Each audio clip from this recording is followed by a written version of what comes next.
Baik, kita lanjut ke likuifaksi.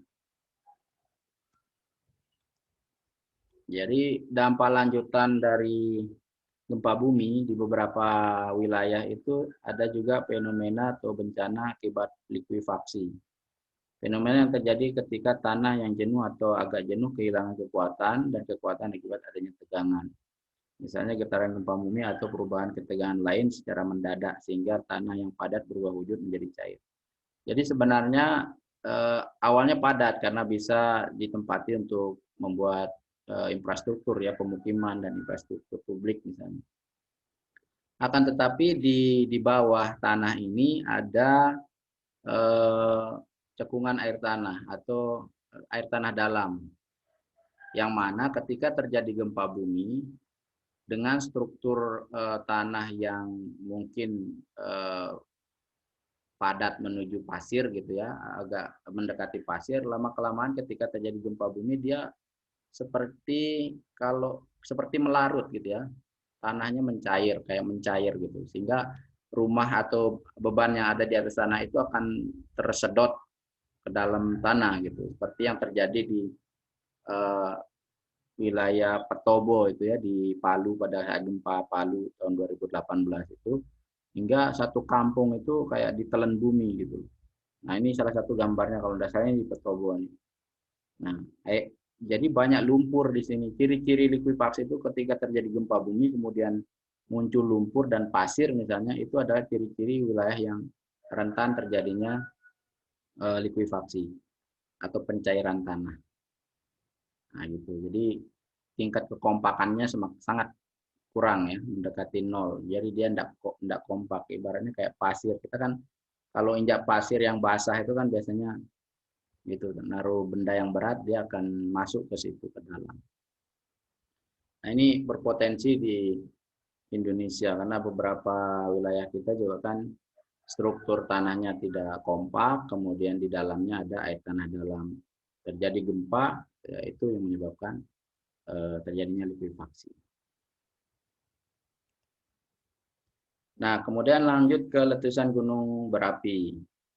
Merupakan peristiwa yang ini kita bahas singkat-singkat saja ya, karena untuk lebih mendalami mungkin tidak cukup waktunya, nanti di lain kesempatan kita bisa lebih dalam melakukan kajian, misalnya kajian teorinya maupun bisa saja kita melakukan riset atau observasi lapangan misalnya nanti. Nah, ini mengenai letusan gunung berapi. Merupakan peristiwa yang terjadi akibat endapan magma di dalam perut bumi yang didorong keluar oleh gas bertekanan tinggi yang disebabkan oleh kondisi suhu magma yang sangat tinggi di dalam perut bumi. Nah, ini menyebabkan terjadinya letusan gunung berapi. Di Indonesia ada banyak sekali seperti yang sudah saya jelaskan, itu mulai dari Aceh yang merupakan bagian dari Ring of Fire itu ya. Mulai di Aceh itu ada Gunung Sinabung, Bukit Barisan di situ ya, Gunung Kerinci. Kemudian masuk ke Pulau Jawa, di perbatasannya itu ada Gunung Krakatau, ada gunung macam-macam ya, banyak gunung di Pulau Jawa. Sampai Jawa Tengah ada Merapi, kemudian ada Semeru, ada macam-macam gunung di Bali. Kemudian di Lombok ada Rinjani dan seterusnya sampai ke NTT. Kemudian naik ke wilayah Sulawesi, ya, wilayah apa namanya Maluku Utara, misalnya di situ ada Gunung Gamalama dan seterusnya. Sampai ke Filipina. Nah, itu merupakan rangkaian. Nah, di Indonesia kejadian letusan gunung berapi itu sangat sering terjadi gitu ya. Ada yang paling sering itu Gunung Merapi tahun 2010 kalau tidak salah itu meletus, dan ini salah satu gambaran di dusun Cangkringan, di dusunnya Mbah Marijan. Nah, ini masjidnya masih berdiri kokoh meskipun ini semuanya sama apa namanya awan panas. Nah, ini sapi ini anehnya dia masih hidup yang dua ini sapi. Ini sapinya masih hidup tapi dalam kondisi yang terbakar parah, luka bakar parah. Itu pernah terjadi dan banyak korban berjatuhan ya, korban jiwa. Ada yang sembunyi di bunkernya yang menyelamatkan diri. Mereka bilang kita bisa selamat di situ, tahu-taunya sampai dalam ya. Mereka ditemukan jenazahnya itu di dalam bak mandi, sembunyi di situ. Ternyata airnya mendidih akibat awan panas yang masuk, disertai dengan lahar panas gitu ya. Nah, itu beberapa kejadian yang cukup mengerikan gitu akibat letusan gunung berapi. Nah, kemudian, ini saya sampaikan di awal juga, ini adalah rangkaian gunung api dunia yang khususnya ada di wilayah Pasifik ya. Ini masuk ke Amerika gitu ya. Kemudian ini ke Jepang, Filipina, kemudian masuk ke Indonesia, sampai di wilayah perairan Pasifik ya. Ini yang disebut dengan Ring of Fire, yang mana di sini itu gunung apinya sangat aktif. Rangkaian gunung api baik di darat maupun di laut itu ada gunung. Ya. Cuman yang muncul biasanya ya di darat. Nah, karakteristik kita di Indonesia, gunung yang ada di laut yang kelihatan pucuknya saja itu ya anak gunung Krakatau. Padahal di dalamnya mungkin sudah besar ya, kalau dihitung dari dasarnya. Tapi yang muncul itu cuma sedikit. Karena induknya Gunung Krakatau sendiri sudah meletus pada tahun 1883. Gitu. Itu gunung yang ada di wilayah laut ya. Sementara kalau di darat ya banyak.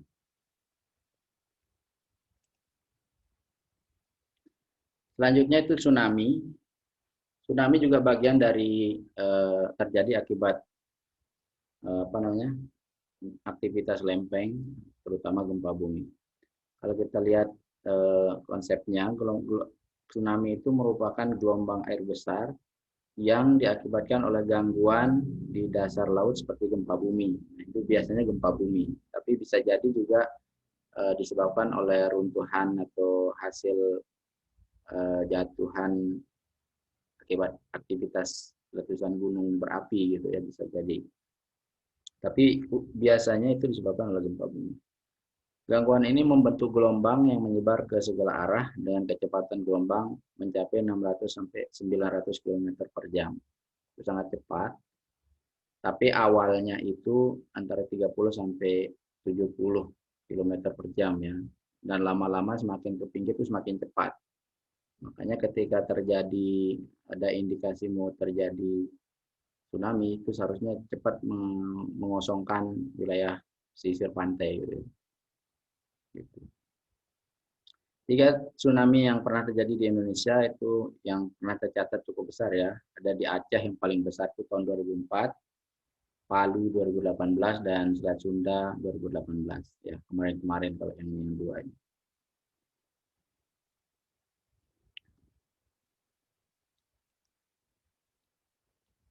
Nah, ini peta kawasan yang berpotensi tsunami ya. Kalau peta potensi gempanya, yang ini warnanya nih, yang warna pink ini 5 magnitude atau 5 skala Richter gitu ya. Ini yang pink. Kemudian yang warna abu, abu tua, abu muda, agak-agak kebiruan, ini semakin tinggi, ini paling abu mendekati hitam ini 8,15 ini. Di sini yang paling banyak ini. Nah, yang merah-merah ini adalah zona-zona atau kawasan yang sangat rawan terjadinya tsunami. Ya, termasuk kita di bagian selatan dan di bagian utara kita ya, di Lombok ini. Di Lombok di Lombok bagian utara, Lombok Sumbawa bagian utara itu ada sesar. Di selatan itu ada zona penunjaman atau zona pertemuan antara lempeng Indo-Australia dengan lempeng Eurasia. Jadi tabrakannya di situ di bagian selatan. Gitu. Sehingga berpotensi juga di bagian selatan. Dan pernah ada kejadian ya tahun 1870-an atau berapa itu. Itu pernah terjadi di wilayah Lombok Tengah, yaitu tepatnya di Awang. Ada 12 orang yang meninggal dunia. Jadi pernah terjadi di Lombok ini tsunami. Di Maumere ya di NTT juga pernah itu pernah terjadi tsunami. Tapi yang tercatat paling besar adalah yang di Aceh. Ya. Itu bahkan disebut sebagai bencana internasional ya karena banyak ada negara lain juga yang kena ya selain Indonesia, tapi kita yang paling banyak. Oke, lanjut ke tanah longsor. Longsor atau sering disebut gerakan tanah adalah suatu peristiwa geologi yang terjadi karena pergerakan massa batuan atau tanah dengan berbagai tipe dan jenis, seperti jatuhnya bebatuan atau gumpalan besar tanah. Nah, tanah longsor ini sebenarnya bisa dikategorikan penyebabnya di akibat secara hidrometeorologis, karena itu ada faktor cuaca, misalnya tingginya intensitas hujan gitu. Itu sangat memicu untuk terjadinya longsor. Tetapi gempa bumi itu juga berpengaruh menyebabkan terjadinya longsor. Di Aceh juga pernah terjadi longsor akibat gempa bumi. Sementara kalau longsor akibat tingginya curah hujan itu banyak sekali kita lihat ya, bahkan akhir-akhir ini banyak terjadi gitu. Di Sukabumi, di beberapa tempat gitu ya, di Jawa Barat, bahkan di tempat kita di Sembalun itu, kalau tidak salah tahun 2018 itu sampai ada yang korban jiwa. Bahkan kemarin-kemarin terjadi lagi, cuman tidak ada korbannya ya. Cuman kita terganggu, nggak bisa mengakses jalan menuju Sembalun, butuh waktu itu karena harus dibersihkan dan seterusnya. Itu terjadi tanah longsor. Zona-zona rawan longsor itu ya wilayah Sembalun, makanya agak mengerikan juga ya karena tidak ada jalur lain yang dekat gitu. Itu harus dipikirkan serius ya agar risiko bencananya tidak besar gitu. Itu yang disebabkan oleh salah satunya, ini bisa disebabkan secara geologis, bisa juga secara hidrometeorologis. Ini peta bahaya longsor di Indonesia. Yang warna merah-merah ini tinggi, tapi agak buram ya, tidak terlalu terlihat. Ya, ada merah-merahnya ini tinggi. Yang sedang ini warna kuning, yang hijau rendah. Ini menurut BNPB, banyak wilayah di Indonesia yang rawan longsor. Daerah rawan longsor tersebar di sepanjang Bukit Barisan di Sumatera. Ini Bukit Barisan di sini. Kemudian Jawa bagian tengah di sini. Jawa Barat dan Jawa Tengah ini rawan juga ya. Bali, Nusa Tenggara kita ini di sini. Kemudian Maluku, Sulawesi ini banyak juga ini Maluku. Kemudian dan Papua. Kalau datanya 274 kabupaten kota berada di daerah bahaya sedang sampai tinggi dari longsor lahan di Indonesia. Jumlah penduduk terpapar dari bahaya sedang sampai tinggi longsor itu 40,9 juta jiwa. Lumayan banyak ini ya. Ya sekian persen dari penduduk Indonesia itu berisiko terkena dampak dari bahaya longsor. Kalau kita lihat orang-orang yang misalnya buat rumah di pinggir tebing dan sebagainya itu sangat beresiko sekali ya, yang kita lihat di berita-berita banyak yang kena rumahnya, atau di pinggir sungai ya, atau tebing-tebing yang apalagi dalam kondisi vegetasinya sudah banyak digunduli gitu. Baik, lanjut singkat saja, nanti kita banyak diskusi di belakang. Ada banjir dan banjir bandang. Kalau banjir itu yang merendam sifatnya. Kalau banjir bandang itu lebih ke bergerak dan menggerus serta membawa material-material seperti batu, kemudian pohon-pohon yang sudah atau kayu-kayu gitu, dan sampah dan seterusnya. Dan daya rusaknya lebih tinggi. Sementara banjir pada umumnya itu lebih bersifat merendam dan cenderung menggenangi wilayah yang relatif rendah, ya, seperti rawa-rawa apa namanya, yang dulunya rawa kemudian dijadikan tempat pemukiman, itu sangat rentan sekali.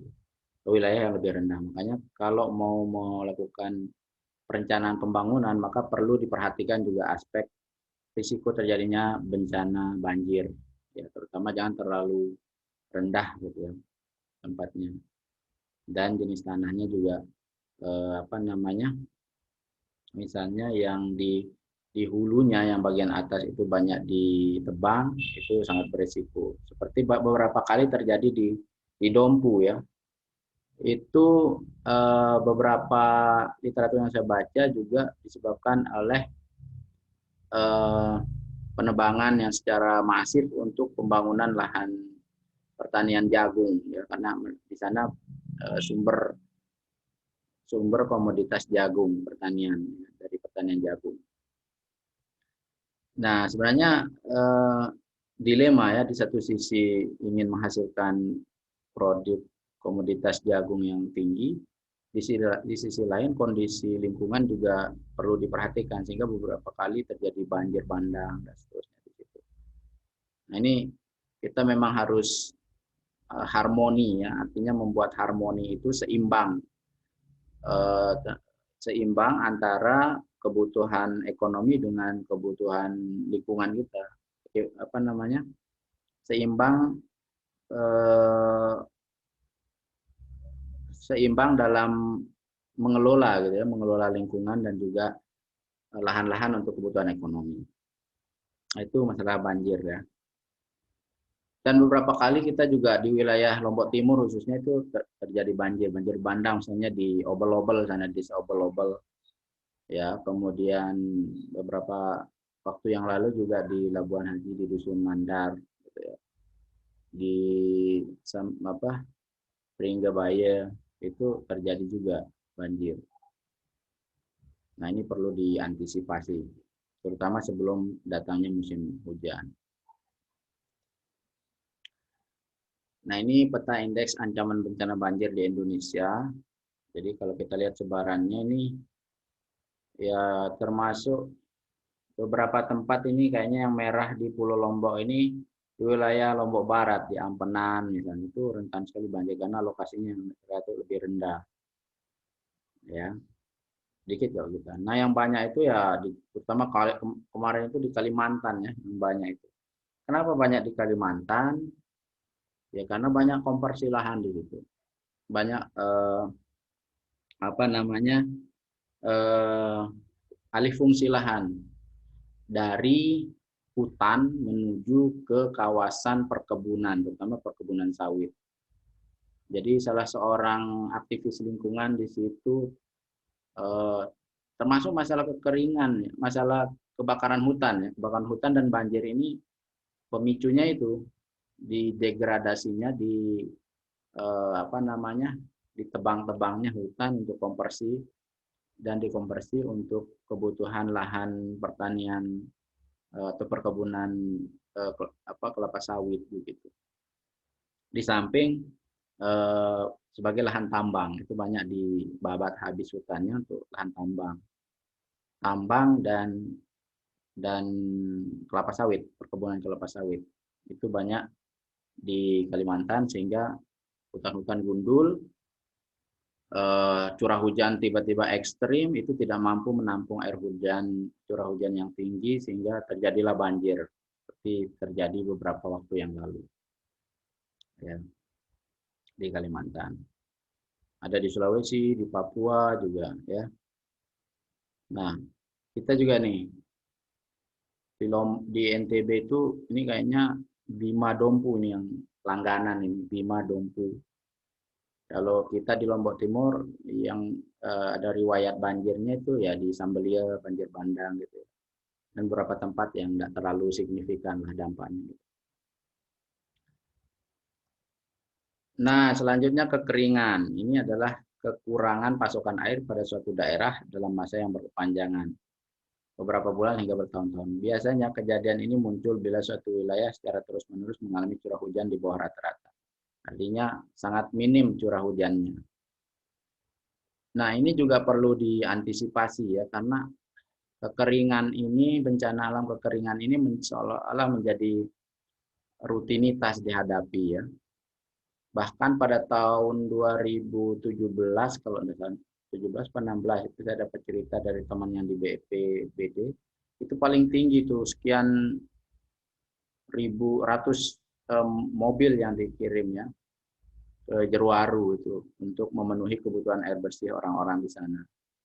Karena kita di Lombok Timur ini sentra apa namanya, pusat wilayah yang kena dampak kekeringan itu di Jeruaru, ada di beberapa bagian juga di wilayah utara, di Buluk Petung gitu di ya mungkin di beberapa wilayah di Sambia juga kena gitu dengan kekeringan ini.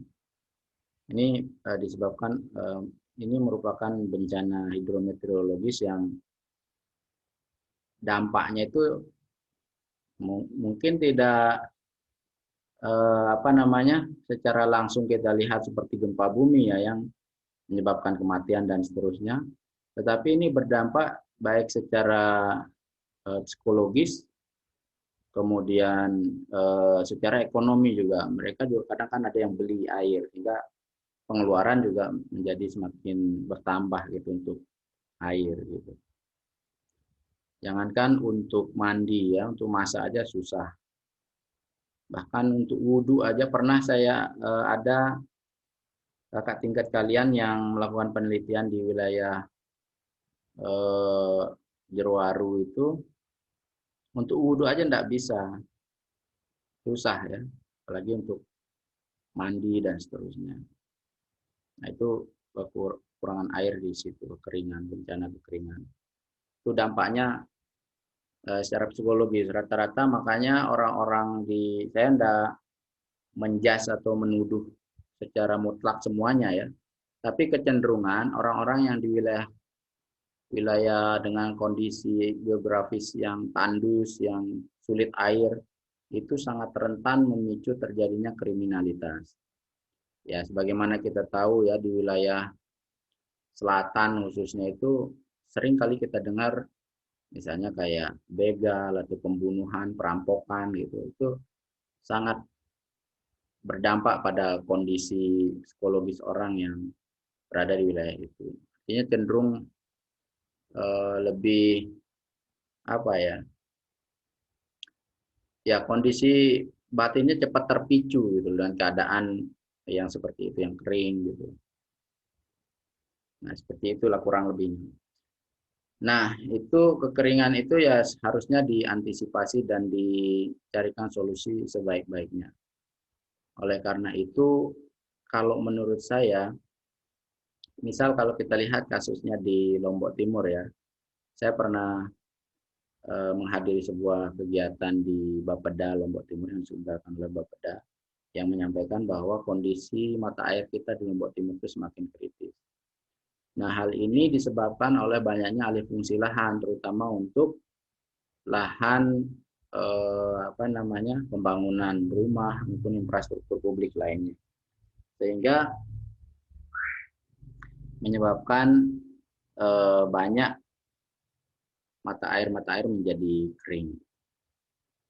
Nah, mungkin itu gambaran singkat tentang bencana alam, sehingga nanti kita bisa banyak berdiskusi tentang kondisi bencana alam yang terjadi di negara kita khususnya, dan lebih khusus lagi di wilayah kita di Pulau Lombok, ya, di Lombok Timur atau di NTB pada umumnya. Baik, mungkin itu saja paparan materi dari saya.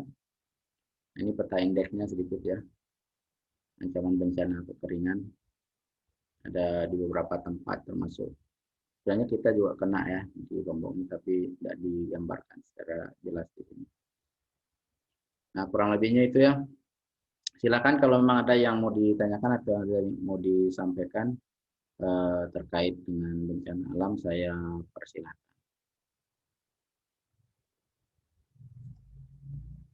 Silakan.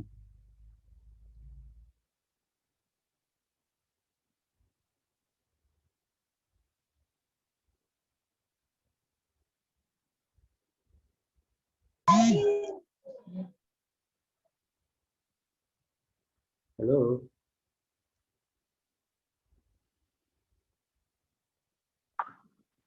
Halo. silakan.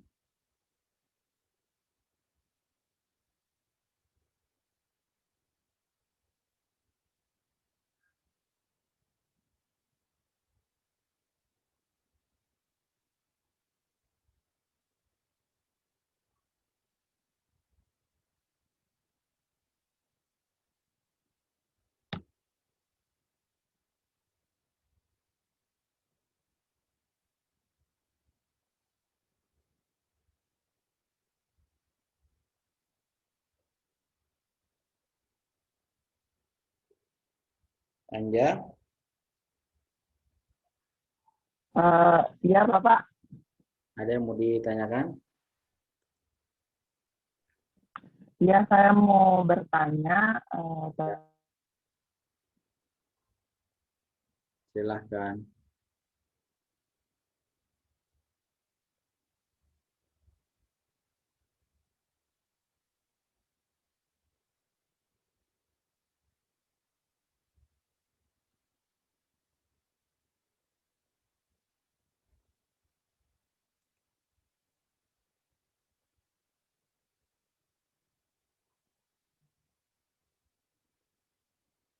Aduh.